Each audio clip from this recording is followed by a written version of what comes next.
More than 35,000 Ahmadiyya Muslims from around the world have converged on Hampshire for the largest gathering of its kind in Britain. Worldwide Ahmadiyya Muslim community head Hazrat Mazar Masrahamad says the purpose of the Jalsa Salana, or annual convention, is to promote the true and peaceful teachings of Islam. Islam has been portrayed with terrorism, with groups like ISIS, Boko Haram and Al-Qaeda. And yet the true teaching of Islam is that of peace and humanity. So we are actually organizing a campaign through house to house, through villages, through bus campaigns, to try and bring forward the true teaching of Islam to the people of this country. Traditional Muslims call the AMC heretics because they don't believe Muhammad was the final prophet. Ahmadiyya followers have faced persecution in countries including Pakistan because of this. My motorbike was rammed with a car and then I was beaten up to a level that I had to be hospitalized, and I was there for days. Some of the laws in Pakistan are not very favorable to Ahmadis.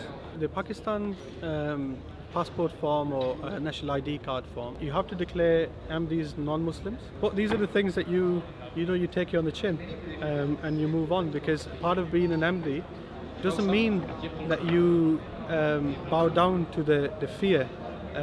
You stand up and you make yourself count, and you make sure that you keep spreading the message, love for all, hatred for none. AMC Middle Eastern leader Muhammad Sharif Odeh says that Ahmadiyya's 3-day event that finished Sunday night is a model for tolerance. We should forget our own self, that everything based on self-interest, ourselves. We should try to overcome all these obstacles in front of us. We should try to overcome, not to become like animals, but as human beings, and giving due rights to others, instead to be self-egoistic or thinking about our own self. The Ahmadi's fifth caliph raised the issue of women's rights at the gathering as he presented awards for academic achievement to women as well as men. He said Islam gave women real freedom. Generally in Muslims now, the concept of women education is increasing. Like, they are more welcoming now. Although when we look from outside, it seems that people are not accepting women education yet, like for example in Pakistan or somewhere.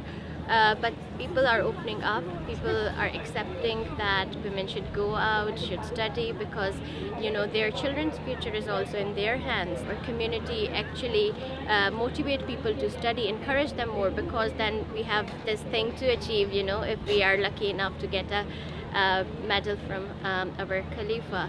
AMC leaders have called on the UK government to introduce a mandatory pledge of loyalty to Britain in school assemblies to promote integration. Ahmadis believe this will prevent young people from becoming radicalised and joining extremist groups like ISIS. There is no inconsistency between our identity as Muslims and our place within British society.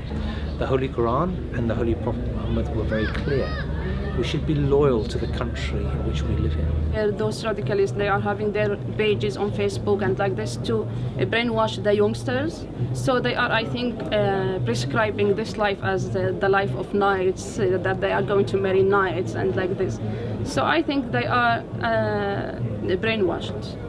If we are going to bring about change, especially to the youths that are being radicalized, we have to do something to bring about change.